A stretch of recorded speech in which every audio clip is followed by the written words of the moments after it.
Test is in 4-part, Part 1, Part 2, Part 3, and Part 4. Now look at Part 1. Part 1. First, you have some time to look at questions 1 to 4.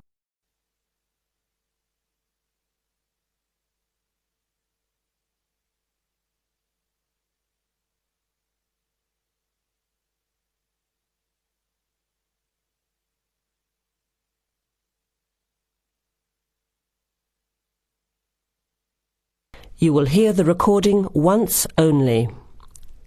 Listen carefully to the conversation and answer questions 1 to 4. OK, who's next, please? I think I am. How can I help you? I just came in on flight 372 from Singapore at 11:30 and my luggage hasn't arrived. I've been waiting at the baggage claim for about half an hour now and everything seems to have come off the plane. The conveyor belt has stopped and all the passengers have gone. So I came here to find out what has happened to my bag. Can I see your ticket, please? Here it is. So you came from Hong Kong today and changed planes in Singapore, right? Yes, the connection in Singapore was a tight one. The plane got in late and I had to rush to get to the next flight. That's the problem right there. There wasn't enough time to get your bags onto the connecting flight. Normally, Singapore Airport is very efficient. Now, I need you to fill in these forms.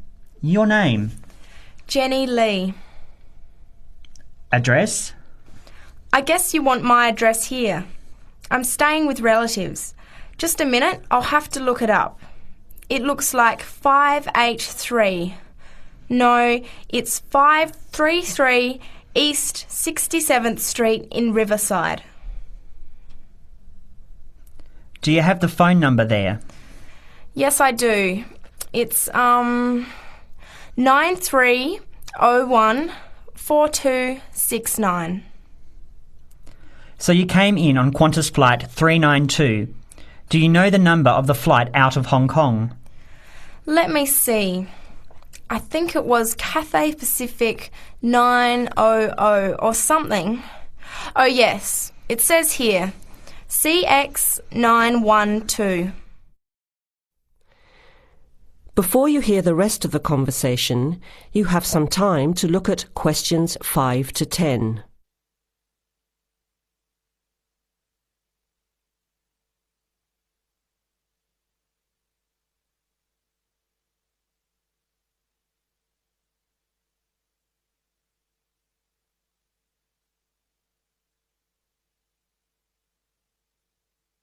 Now listen and answer questions 5 to 10.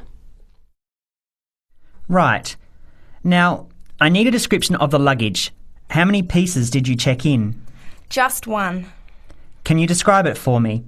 Here is a picture to help you. Okay.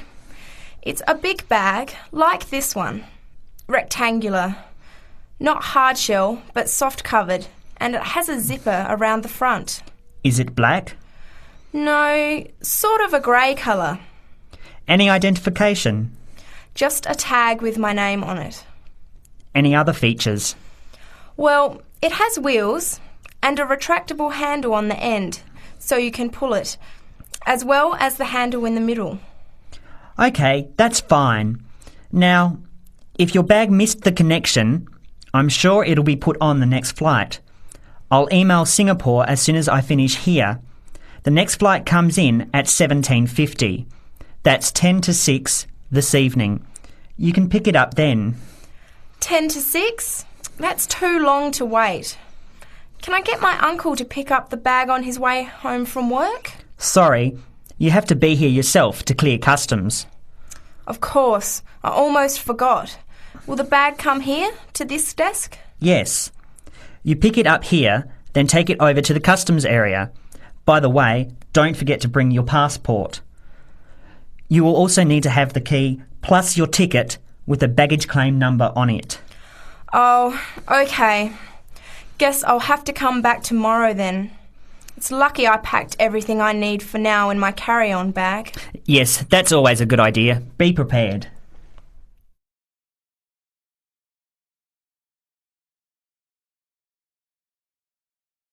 That is the end of part 1. You now have half a minute to check your answers.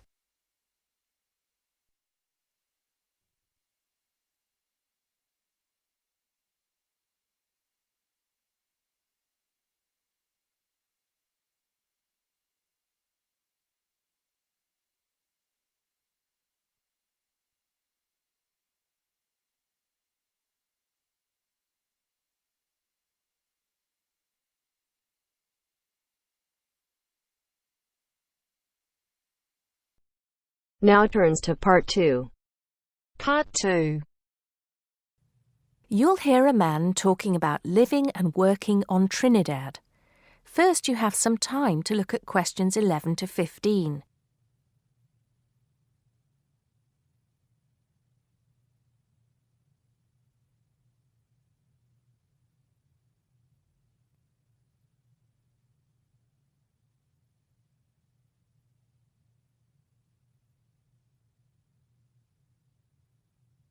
Now listen carefully and answer questions 11 to 15.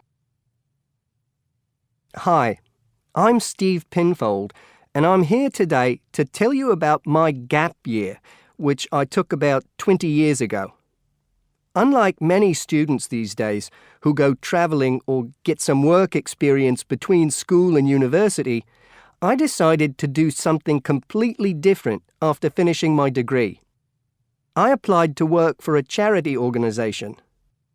What it does is it sends people with particular skills to countries where those skills are needed. Apart from having some experience teaching English to summer school students, I didn't have any particularly useful skills, I thought, but luckily I was still accepted.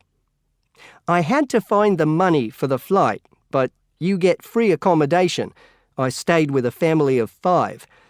And you do get paid, but not much. It's a bit like pocket money, enough to get by.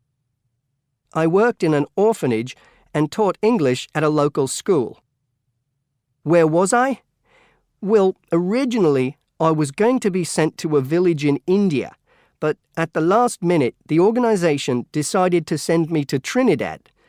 Now, this is a fascinating place. It's an island in the Caribbean. Well, in fact, the country is actually 2 islands. The smaller one is called Tobago, which is connected somehow to the word tobacco.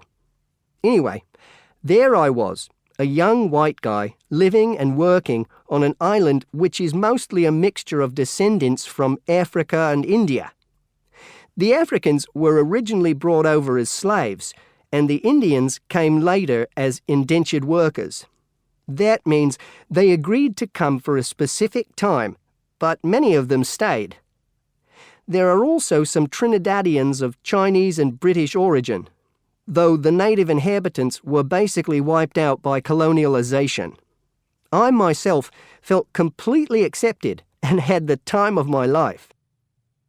The language everyone speaks is English, so there was no problem for me there, but some concepts don't quite translate. They're pure Trinidadian.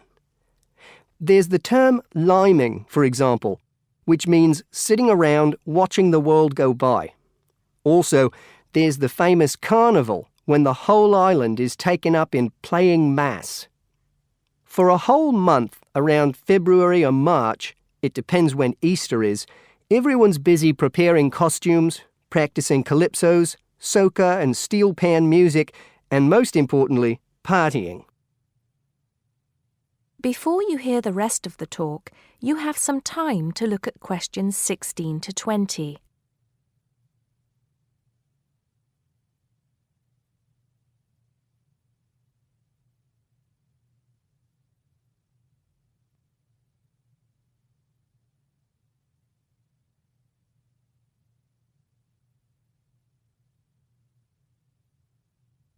Now listen and answer questions 16 to 20. When the actual official carnival starts, it's days of 24-hour dancing in the streets. In Trinidad, it's called whining.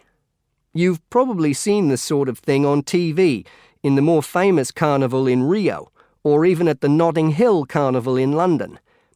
Many people joined bands, each one of which has a theme. For example, the Sea or Jungle Fever, and they have costumes designed and made to go with the theme. These can cost $1,000 for the king and queen of each band. They're incredible. The whole city is a non-stop party zone full of colour and sound. It's serious too. The bands are in competition and the winner gets $1 million. Sorry, I got a bit carried away with those memories. Back to my real job there. The orphanage was called St. Augustine's, and that's also the name of the place where it was, St. Augustine, a town just outside the capital city, Port of Spain.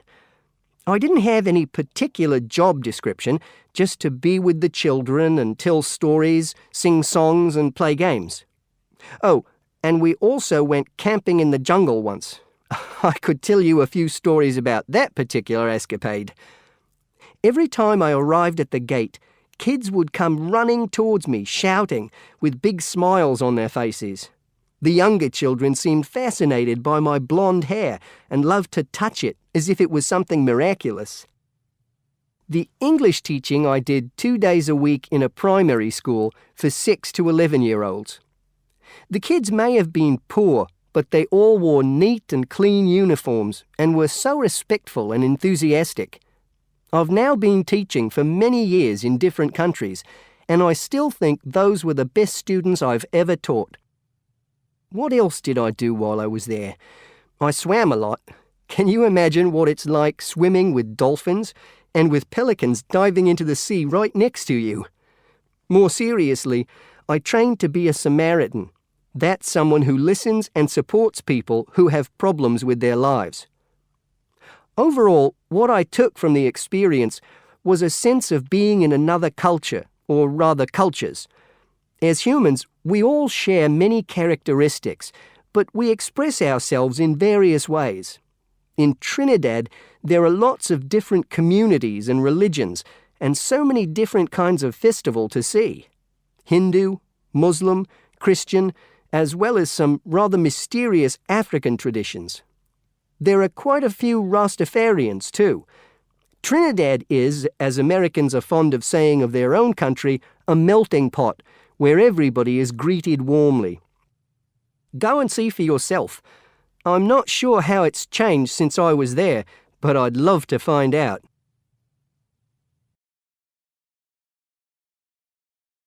That is the end of part 2. You now have half a minute to check your answers.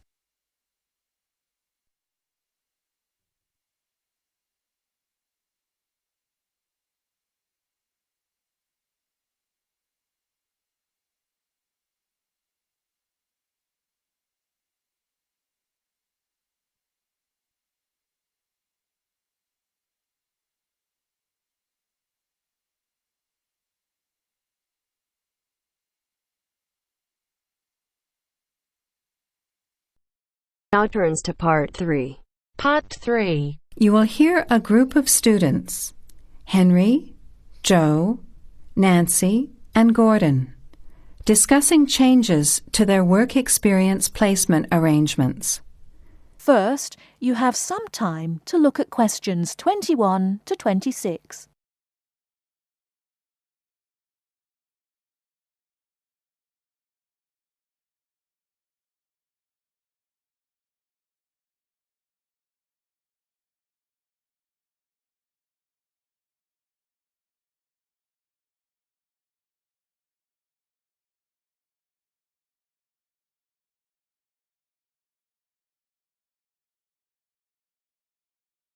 Now listen carefully and answer questions 21 to 26.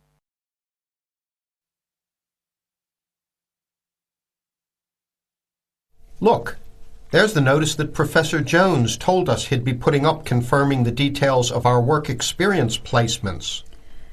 But I thought that was already arranged. No, he said he'd have to check with the companies that the days we preferred were okay for them. Let's see if any have changed. Teresa's not here today, but her name's first. It says the Uni Bookshop, Friday mornings starting on the 23rd of March. So nothing's changed. I'll let her know. What about Manuel? He's not here either. Is he still going to the music store in the High Street?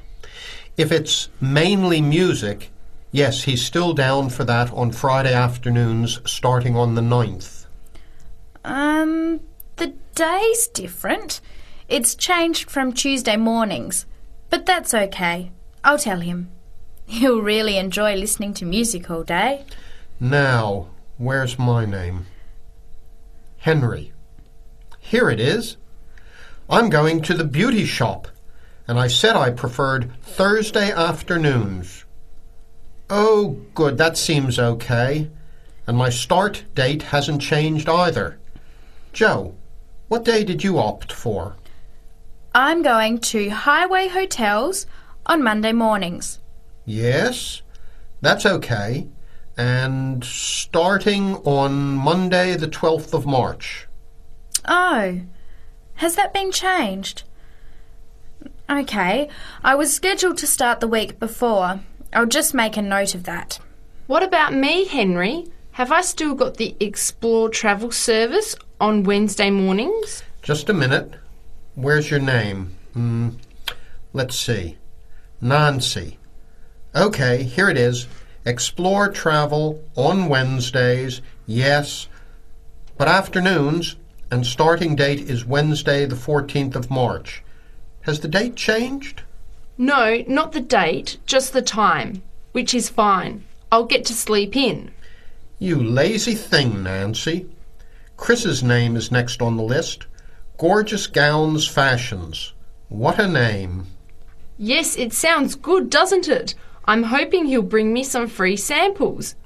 So, has he still got Wednesday mornings? Yes, Wednesday mornings starting on the 14th of March. Okay, I'll tell him when I see him tonight that his arrangements haven't changed. Gordon, what about you? I chose that software company that makes computer games. I can't remember its name, but I asked for Tuesday afternoons. Oh yes. Here it is. Games to go on Wednesday mornings. There's a note here saying they have their weekly staff meetings on Tuesday afternoons, so that wouldn't be much use to you.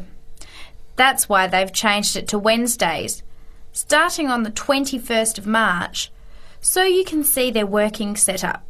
OK, I'm glad they've changed it. I don't think I'd want to sit through a meeting every week. Before the conversation continues, you have some time to look at questions 27 to 30.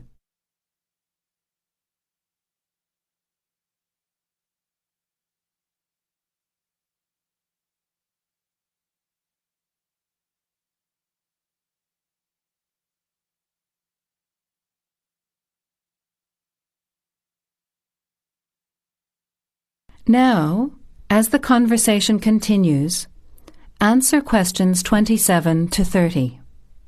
Can someone remind me what time we have to get to our placement in the afternoons? It says here, mornings start at 9 a.m.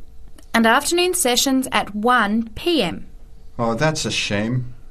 I thought Professor Jones was going to change it to 9:30 a.m. and 1:30 p.m.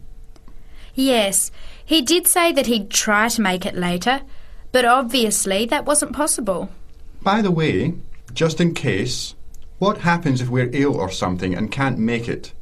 Do we phone the college or the place we're going to? I think we have to phone the company first and then the college. Didn't you get the information sheet about work experience at our last seminar? No, I missed it because I had to go to the dentist. What else did it say? Well, we have to do a total of 24 hours altogether. So if we miss one of the arranged sessions, we have to organise another time to make up the hours. And he gave us details of the presentation we have to give about our work experience. Oh, really? What do we have to do? In week 10, we each have to give a presentation to the class about the company we've been with. It's 30% of a final mark for this subject, so it's going to be a lot of work. Yes, he's expecting us to do a lot of research while we're there so that we can outline the history of the company, its management structure, number of employees, other branches, etc. And he said we should use lots of visuals such as diagrams and flowcharts during the presentation. Yes, and we should also include what we did each week, the different departments of the company or positions that we observed, and try to relate what we saw to our studies so far. He gave examples like management style, accounting systems, information technology, and so on. You were right. It sounds like lots of work. That is the end of part 3. You now have half a minute to check your answers.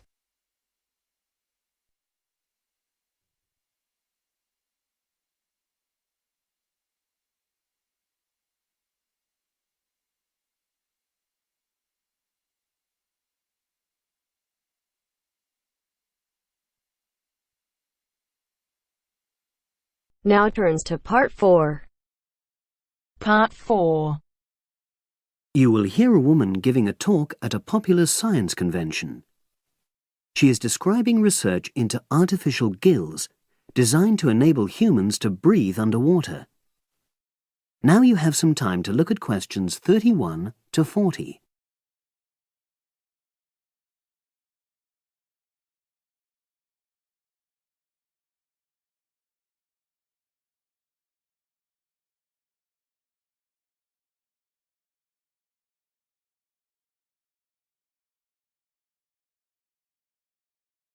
Now listen and answer questions 31 to 40. In my talk today, I'll be exploring the idea of artificial gills. I'll start by introducing the concept, giving some background and so forth, and then I'll go on to explain the technological applications, including a short, very simple experiment I conducted. Starting with the background. As everyone knows, all living creatures need oxygen to live. Mammals take in oxygen from the atmosphere by using their lungs, and fishes take oxygen from water by means of their gills, which of course in most fishes are located either side of their head. But human beings have always dreamt of being able to swim underwater like the fishes, breathing without the help of oxygen tanks. I don't know whether any of you have done any scuba diving, but it's a real pain having to use all that equipment. You need special training, and it's generally agreed that tanks are too heavy and big to enable most people to move and work comfortably underwater. So scientists are trying a different tack. Rather than humans carrying an oxygen supply as they go underwater, wouldn't it be possible to extract oxygen in situ? That is, directly from the water while swimming. In the 1960s, the famous underwater explorer Jacques Cousteau, for example, predicted that one day surgery could be used to equip humans with gills. He believed our lungs could be bypassed and we would learn to live underwater just as naturally as we live on land. But of course, most of us would prefer not to go to such extremes. I've been looking at some fairly simple technologies developed to extract oxygen from water, ways to produce a simple, practical artificial gill enabling humans to live and breathe in water without harm. Now, how scientists and inventors went about this was to look at the way different animals handled this. Fairly obviously, they looked at the way fishes breathe, but also how they move down and float up to the surface using inflatable sacs called swim bladders. Scientists also looked at animals without gills, which use bubbles of air underwater, notably beetles. These insects contrive to stay underwater for long periods by breathing from this bubble, which they hold under their wing cases.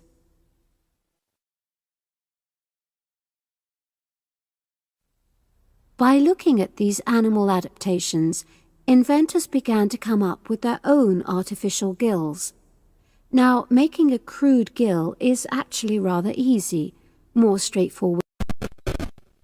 You take a watertight box, which is made of a material which is permeable to gas, that is, it allows it to pass through inwards and outwards.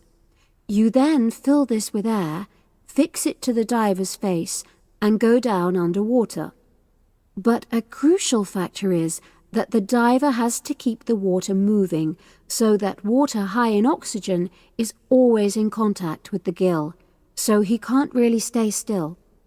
And to maximize this contact, it's necessary for your gill to have a big surface area. Different gill designers have addressed this problem in different ways, but many choose to use a network or lattice arrangement of tiny tubes as part of their artificial gills. Then the diver is able to breathe in and out. Oxygen from the water passes through the outer walls of the gill, and carbon dioxide is expelled. In a nutshell, that's how the artificial gill works. So, having read about these simple gill mechanisms, I decided to create my own. I followed the procedure I've just described, and it worked pretty well when I tried it out in the swimming pool. I lasted underwater for nearly 40 minutes. However, I've read about other people breathing through their gill for several hours. So the basic idea works well, but the real limitation is that these simple gills don't work as the diver descends to any great depth because the pressure builds and a whole different set of problems are caused by that. Research is being done into how these problems might be overcome, but that's another story, which has to be a subject of another talk. Despite this serious limitation, many people have high hopes for the artificial gill, and they think it might have applications beyond simply enabling an individual to stay underwater for a length of time.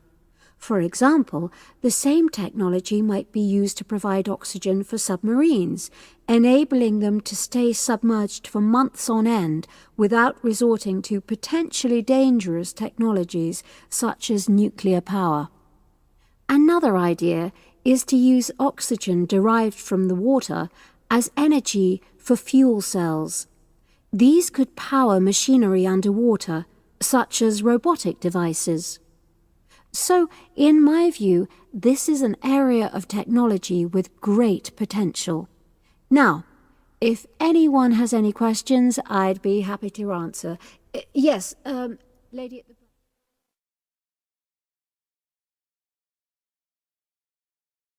That is the end of part 4. You now have half a minute to check your answers.